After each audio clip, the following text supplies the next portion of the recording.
G'day, ladies and gents. Welcome to another YouTube video. As you can see in the title, this one is this disgusting behavior, the aftermath. We've got the man, Matt Connolly, with us, joining us now. He is the man that was subjected to that nastiness. So, Matt, how are you, brother? Good, mate. It's good to talk to you again. How's the wrist? Yeah. Well, I mean, it was interesting that this sort of blew up so quickly because this was just Sunday that this happened. But yeah, my wrist is fine. No injuries or anything like that. It was just a surprising position to be put in. I've never actually experienced that before. Where I've only recently sort of been. If I'm about to be pinned and it's a Hail Mary to sort of try a flop something or another, and it really backfired because when he put his weight on it, I was like, oh my God, I can't move my arm. And for those who haven't seen it yet before, the link's in the description if you want to see the specific video in question, what happened. But safe to say you were put in a very dangerous position. Very dangerous. It looked like mine. It was 3 a.m. when I saw that video, and it made me want to jump up and highlight how dangerous this was, because I was like, oh my goodness, this look, let me clarify this for other people. Pressing on top of a flop is perfectly fine in tournaments. It's rarely is made unsafe. But what made this particular pull unsafe is that I liken it to a Brazilian Jiu-Jitsu black belt up against a Brazilian Jiu-Jitsu white belt, putting someone in an arm bar and relaxing pressure to make them think they can get out, and then squeezing again, and relaxing and squeezing, and he backed you into a corner where you actually became entirely stuck. Yeah, there was no position. You couldn't get your elbow off the pad anymore. You couldn't go down for safety. You were entirely stuck. You were jammed up, and he was then saying, "Okay, now I got you," and putting the weight on. So yeah, absolutely. Is that how it felt? That's exactly correct. Yeah, because as I said, I don't really flop that very often. He just was so dominant with his wrist that I didn't choose to flop. It's sort of he sort of forced me to do it. But we got to that position, and then when he put the weight on, yeah, absolutely, my arm was. I couldn't lift the elbow. It was all of his weight on there. And I was just lucky that, I sort of used my other hand to say, hey, hang on, like my wrist is literally going to break here. Thankfully, he acknowledged that, because I don't think your other hand coming in could have actually stopped him from doing it if he had followed through. And I think he was going to follow through until there was some degree of reaction. So it really was bad behavior. I wanted to say that you guys, the club, Titans South Australian Arm Wrestling Club, gotta be there. Look, well represented. I should have put. I've actually got one of those shirts. I didn't even think about it. I should have put it on. But one of the best clubs in Australia. You guys have been around for at least 7-8 years now, is my understanding. And from my experience at that club, one of the literally the best, most encouraging cultures I've ever been part of. And not only that, you guys put on wicked productions as well. Oh, thanks, man. No, that's This was a shock for me. And how did the club handle this?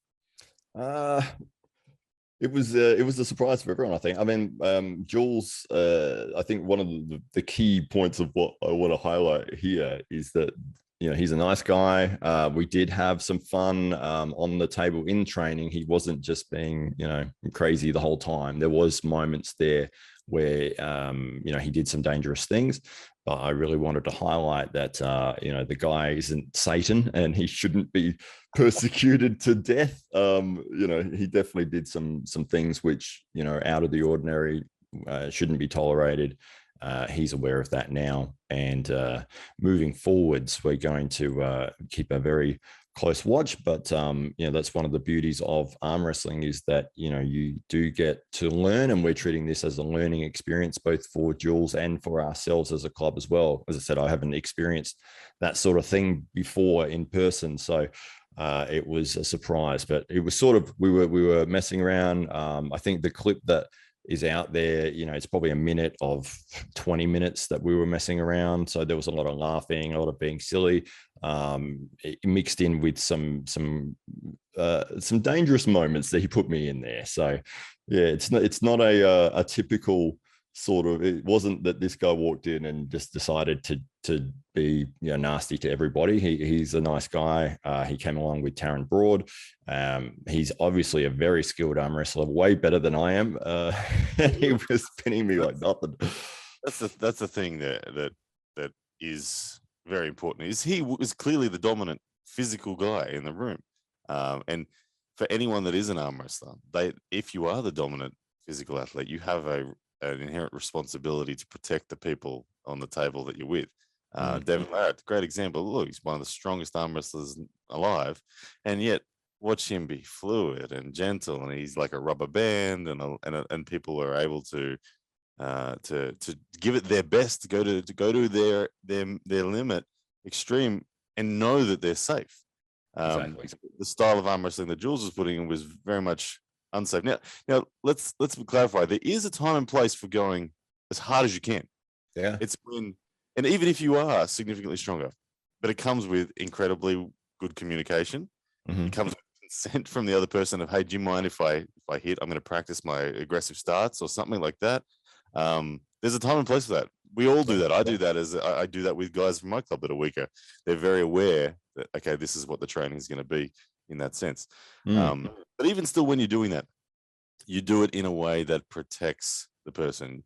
And it was really glaring to me that there seemed to be in those moments an intent to harm. That was what I had the biggest problem with. So I'm pleased that Jules has apologized, and hopefully we'll never do it again. But for me, it's a good point for the entire arm wrestling world that that we need to step in when we see behavior like that in any club, anywhere, because no one wants a serious injury, and you're lucky you didn't get a serious injury at the end of the day. Oh, absolutely. Yeah. As I said, I mean, I've never experienced that before. I don't really flop. It was just that he sort of put me there. And then I was like, oh my God, like I had half a second to do something. And I was like, my wrist is going.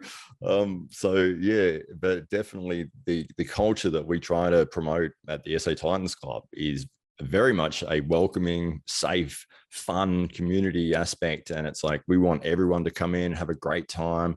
So for Jules on his very first night, I'm not sure where he's trained previously, or if he just didn't sort of understand the culture of what we try to highlight every training session, is that we're here to have fun, man. Like, it's training. You don't have to win every pull. You don't have to, you can let people work. If you're stronger than most people, which he obviously was, let them get positions, let them sort of learn, and that's how everyone grows and gets better together. And that's what we really try to promote as a club.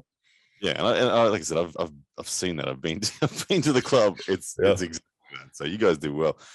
Like I said, you guys not only do that well, but you promote incredibly well as well. Like, in terms of how clubs represent, seeing you guys in octagons and things like that, prior to MMA fights, it's phenomenal what you guys are doing. So, of all the clubs that I've personally witnessed, you guys are literally one of the best. So I hope Jules learns from this and evolves quickly to become an asset to the club, as opposed to potentially causing injury.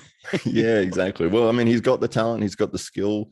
It's just need to adjust the behavior. And if he feels that he can join in with the culture and the club, the vibe of the club, then he's more than welcome as in anybody that wants to come and learn how to arm wrestle. And thanks for the little positive feedback for the promotion. So we're doing another big event in March the 12th, Octagon again. So should be fun.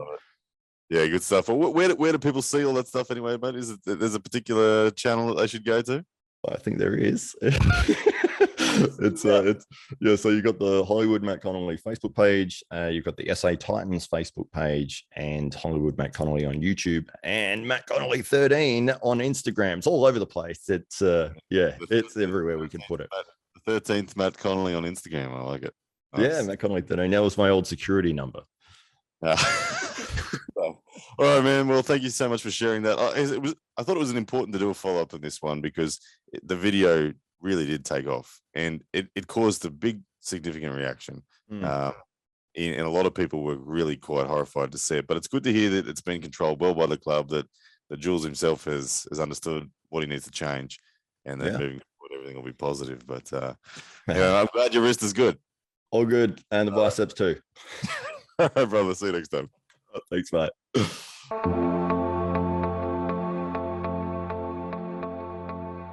Yeah, that's a man!